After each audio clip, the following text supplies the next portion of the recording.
That was the worst game that I think I've ever seen. That was one of the ugliest football games in the history of Monday Night Football. But the Titans won. The Titans, for the first time this season, the Titans won. They're not going to be 0-17. The Titans win, and they'll go into their bye week on a good note, on a positive note. I said today on the Two Tone Talk podcast, and we're doing a bonus episode tomorrow, it was imperative that this team figure out how to win a game and go into their bye week on a positive note, on a good note. And they did that. They did that. They get the win, and now we have something to smile about and be happy about, and hopefully there's going to be some conversations going on within the organization during that bye week, and I don't know what they're going to be like, but the Titans needed this. First-time head coach, lots of new players, needed to figure out how to win a game. Needed to figure out what it feels like to win, and they did that. It was an unusual game, to say the least. I think I underestimated how bad the Dolphins currently are. And I don't have any problem with the Dolphins. In terms of other teams and fan bases that I'm fine with, the Dolphins are at a pretty reasonable place. Like, I actually projected the Dolphins to be the number one seed in the AFC preseason. But I think I underestimated how bad they currently are. They just look miserable. Obviously, Tua and his injury, and they got a lot of other injuries. The Dolphins look horrible right now. And I think Brian Callahan, who, congratulations to him, his first win as a head coach. Congrats. However you got it, however it happened, congratulations to him. I think his plan, once he saw the way this game was going, his plan was, let's just not do anything stupid. Let's just not do anything stupid.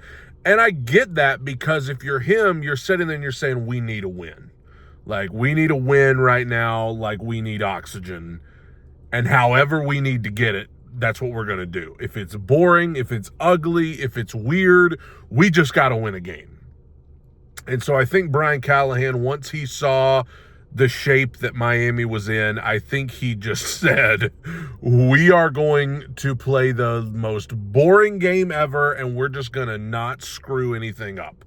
I'm not going to give this offensive line a chance to screw anything up in pass protection. I'm not going to give the quarterback too many opportunities to turn the ball over.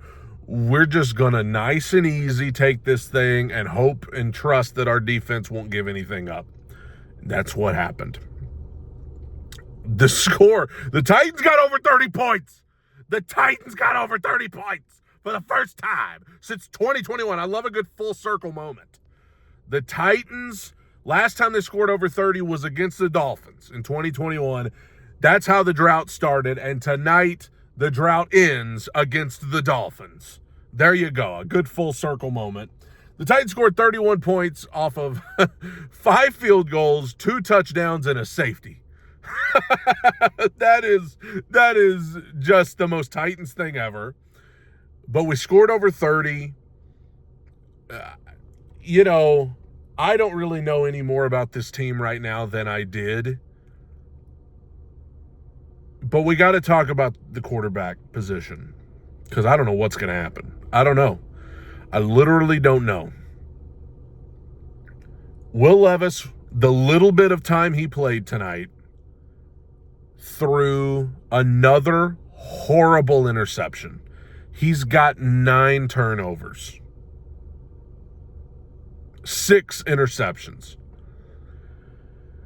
And the interception was awful. I mean, he just threw it right to the guy. I just don't know, man. I tweeted right after that. This is before he got hurt. I said, man, that may be the one that broke me. That interception might be the one that finally just, I'm done. It was awful. And then he's standing over there afterwards, and he's like, I don't know, I didn't see him. I didn't see the backer. And obviously he gets hurt. And what were the referees doing? Like, what was up with the referees tonight? Were they on crack? The first of all, the play where Will got hurt was a first down, was an obvious first down. Why is Brian Callahan not challenging it? Why are the referees not just looking at it themselves upstairs? I mean, what the heck are we doing? There was a lot of calls in this game where I was like, overturning that fumble that Westbrook Akine recovered on the punt. Like, you had obvious proof to overturn that. Whatever. But Will got hurt, and I hate to see anybody get hurt, but here comes Mason Rudolph. And Mason Rudolph, you know what he did tonight? He didn't make any huge mistakes. That's what he did. That's what they needed him to do. Don't do anything stupid. Don't turn the ball over. Just take care of the football. And we're not going to give you many opportunities to throw interceptions. And that's what he did. He didn't do anything great, but he didn't lose them the game. And that's what they needed from him tonight. But going forward, when you come back from this bye, I don't know what they're going to do. My gut tells me they're going to go back to Will. My gut tells me they're going to go back to Will. Because Mason Rudolph didn't do anything tonight that would just make you be like, oh yeah, Mason Rudolph's our guy. But then again, I also get, if just sheerly because of Will Levis's turnovers alone, if you're just like, no, we cannot go back to that and we can't take care of the ball, I understand that too. The guy has yet to prove, I mean, every week he looks more and more lost. And I'm rooting for him, and I hate to see it, but every week he looks more lost. Mason Rudolph at least looks like he knows where he is and what he's doing. That's a low bar to clear, but Mason Rudolph at least cleared that bar tonight. So I don't know what the Titans are going to do. In terms of long-term investment, yeah, you think, well, let's go back to Will. But I also think Mason Rudolph is a better quarterback at this point. I think Mason Rudolph is at least going to take care of the football better at this point. So I don't know. I have no idea. And we're going to probably talk about it the entire bye week. I don't know what to do about the quarterback position. I don't know what they're going to do. I know what Brian Callahan says publicly, like when he was going into the half and he was like, well, if Will's healthy, he's going to play. I don't know if I believe that that's really what's going through his mind. I hate to say, I don't think he was glad Will got hurt, but I do think I could see a little bit of relief on his face when it was like, okay, Mason's not going to lose us the game. I can put Mason in there and he will not lose this game for us. And I don't know if I can say the same about Will. So your guess is as good as mine. We'll talk about it more tomorrow. As far as other I mean, listen, the Titans just, I mean, it felt like I was watching Army out there with them running the ball. They were running goal line formations on like the 30-yard line. They were just running the ball. Beautiful play call on the Tyjae Spears touchdown.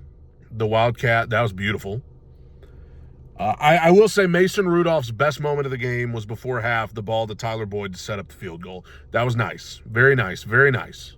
That was his best throw of the game. One of his only throws of the game. Also, I mean, you also have to keep in mind, his second drive of the game, DeAndre Hopkins and Calvin Ridley dropped passes that were right in their hands. Very uncharacteristic. I don't know what was going on there. But they two plays in a row, they both dropped the pass. And but Tony Pollard and Tyjae Spears kind of toted the rock. The offensive line, apparently, like, according to the commentary, the announcers, like, they played well. They didn't really have a chance to screw anything up in pass protection because we barely passed it in the second half. Then we gave up one sack. So, yeah, that's an improvement to only give up one sack, but also as little as we threw, there weren't many opportunities to give up sacks, and I think that was the point. But, you know, for all of the debate about NPF or Jalen Duncan inactive. I mean, they didn't even take him to Miami. Defensively, I thought T'Vondre Sweat was the player of the game. T'Vondre Sweat this is his best game so far of his career in the NFL tonight. He was tremendous. Quandre Diggs made an incredible play on fourth down. Who else? I mean, there's some guys. I thought Arden Key probably played his best game of the year. Harold Landry was good again. But with that being said, I can think of 3 balls to Tyreek Hill that would have been touchdowns if Tua was playing. Like the one that ended up nearly being intercepted that he underthrew. You could debate that one, but I mean, if you throw that to the back pylon, it's probably a touchdown. The one down the left sideline would have at least been a huge gain, and Huntley underthrew him, and then he had him again for a touchdown on 3rd and forever, and he overthrew him. So, yeah, I mean, Tyreek Hill's the best wide receiver, or top 3 wide receivers in the league. We know he's fast. We know he can get behind you better than anybody. But, I mean, it wasn't all pretty. It wasn't all pretty. Definitely some things to continue to work on. But you know what? The Titans win. The Titans win, and 1-3. They jump Jacksonville. Jacksonville now in sole possession of last place in the AFC South. The only winless team left. 1 game behind Indianapolis, 2 games behind Houston. Hey, we're still afloat. We are still afloat, and now there's a bye week. I have pulled over at a gas station to film this video. I'll be live for Two Tone Talk tomorrow for a Victory Tuesday. I don't care how we got it. I just care that we got it. Titans win. Tighten up. See you tomorrow, everybody.